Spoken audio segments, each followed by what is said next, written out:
दोस्तों कैसन बानी जा आप सभी। हम आशा करते हैं कि सारा लोग खुश और हैप्पी हो। तो आज हम लेके आइल बानी ब्रेड के फिर से मज़ेदार और टेस्टी मिठाई के रेसिपी जौन की होली स्पेशल रेसिपी बा। तो चलिए जा फ्रेंड्स आज की मज़ेदार रेसिपी देख लिया जाए कि एमे रेसिपी के हम कैसे बनल बानी। तो बहुत ही आसान और बहुत ही ईजी तरीका के बाटे जौन की पहली बार में ही आप लोग बनावल सीख जाए। तो देख सकनी जा कितना बढ़िया हम ये डिजर्ट बना के तैयार कर ले बनी। आप लोग भी ये मिठाई के घर पे ही बचल ब्रेड से बना सकेनी जा, बस दूध और चीनी से बहुत ही कम समय में और बहुत ही कम सामान से हम रेसिपी के बना के तैयार कर ले बनी।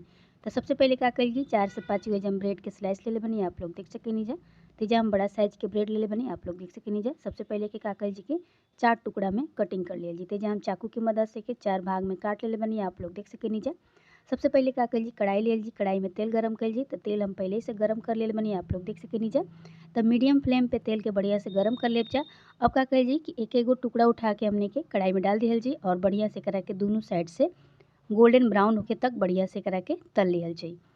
तो देख सकते फ्रेंड्स एक कलर चेंज होके तक हमने के करा के बढ़िया से पका लेने के बाद दोनों साइड से अलट पलट के आज के हमने के तेजे रखे के बाद और एकरा के आप लोग चाहे तो घी में भी बना सकेनी जा। अगर आपके पास घी होके तो हम तो रिफाइंड तेल में बना होता नहीं, घी में भी बहुत टेस्टी लागेला। तो देख सकेनी जा फ्रेंड्स यही तरीके से के अलट पलट लेवे के बाद चारों तरफ से बढ़िया से अलट पलट के सेक लेवे के बाद कल जी फ्रेंड्स की आँच के थोड़ा हमने के कम कर दिहल जी। काहे कि अब ज़्यादा तेज आँच रही तो जल जाई, ये वजह से कि जले नहीं के देवे के और दोनों साइड से मतलब कि क्रिस्पी होके तक बढ़िया से करा के हमने के तल लेवे के बाटे। ब्रेड की मिठाई बनावे खातिर ना ही आप लोग के कस्टर्ड के जरूरत बा, ना ही आप लोग के कलर के जरूरत बा, ना ही केसर के जरूरत बा। घर के ही सामान से हमने के आज ही मिठाई बना के तैयार करब जा। एकदम आसान और यूनिक तरीका बाटे जौन आज से पहले कबो आप लोग ना बनैले हो खब जा और ना ही कबो खैले हो खब जा।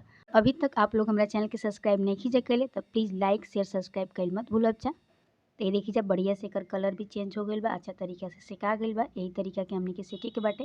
अब का करिए एक एक करके सारा ब्रेड के हमने के निकाल लिहल जी। निकाल के कोनो बर्तन में हमने के रख लिहल जी।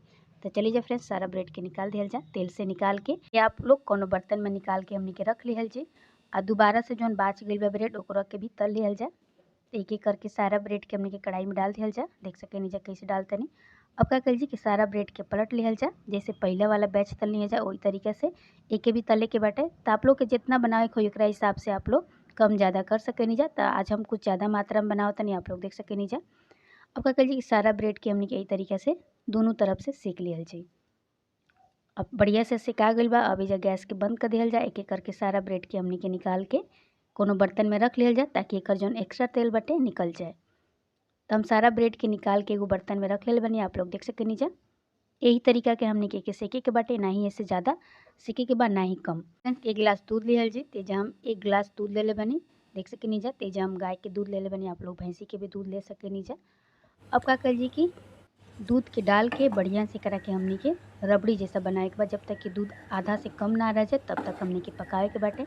तो दूध में हल्का फुल्का उबाल आवे लगल बा। आप लोग देख सके नहीं बीच बीच में के चला लिहल जी। अब एकदम से दूध के हमने के तब तक जलावे के बाद जब तक कि दूध एकदम से आधा से कम ना रह जाए। अब देख सके नीचे बीच बीच में उबाल होता है। एक तरीके से आप लोग बढ़िया से चला देव जा और दूध की गिरे मत देव जा। तेमें आप लोग पलटा भी डाल सके नीचे ताकि दूध गिरे ना बाहर। अब हमने के क्या करेगी तेज आंच कर देवे के और तेज आंच पे बढ़िया से दूध के पाके देवे के। अब इजा हम थोड़ा सा डाल देते नहीं हल्दी। अगर आप लोग के पास फूड कलर होके तो भी डाल सके नीजा। तो हम एकदम आसान तरीका लियल बनी जौन की घर के चीज़ से ये मिठाई के बना सके नीजा। ये वजह से हम फूड कलर के जगह पे हल्दी डालते नहीं। तो हल्दी डाल दिहल जी। अब एक के बढ़िया से चला के मिला लिहल जी। अब ये का कल जी कि थोड़ा सा डाल दिहल जी इलायची पाउडर। अगर आप लोग के पास कस्टर्ड पाउडर होके तो भी डाल सके नीजा।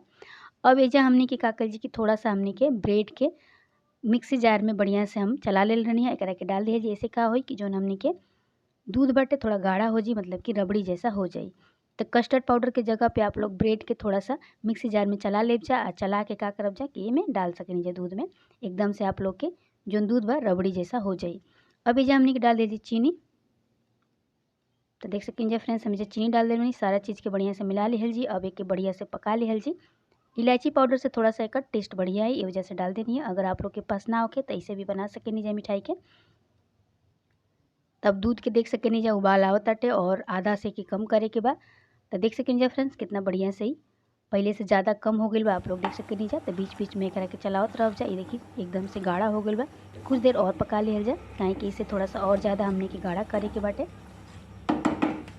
बीच बीच में तरीके से चलावत रह जा ताकि दूध बाहर गिरे ना।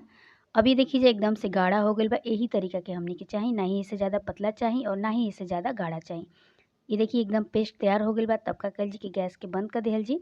और जौन हमनी के में डालले रहनी है जब ब्रेड के चूरा, एकरा वजह से एकदम ही गाढ़ा हो गइल बा, रबड़ी जैसा हो गइल बा। तो इसे आप लोग आइसक्रीम भी बना सकेनी जा, कोनो बर्तन में डाल के फ्रिज में रख सकेनी जा।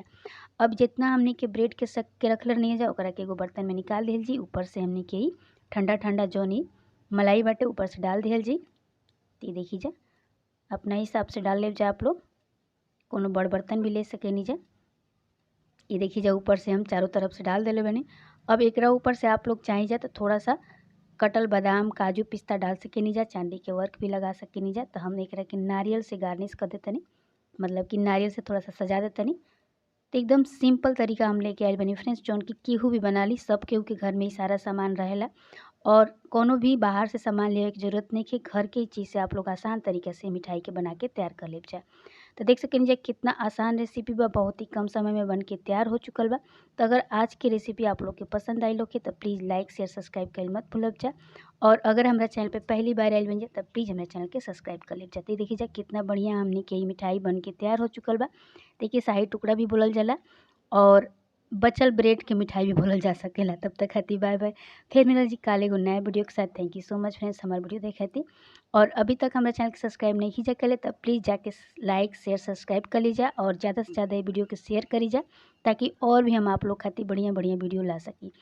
तो एक जैसे ही आप लोग मुँह में डालब जाते ही एकदम मुँह में घुल जाई और बहुत टेस्टी और बहुत ही यूनिक रेसिपी बा। तो हमारा कला पे आप लोग ज़रूर ट्राई करब जा और अपन अनुभव हमके शेयर करब जा। तो एकरा के आप लोग फ्रिज में रख के कम से कम 2 घंटा रख दे जा, ओकरा बाद खाइब जा, बहुत टेस्टी लगी। तब तक खातिर बाय बाय। फिर मिल जी।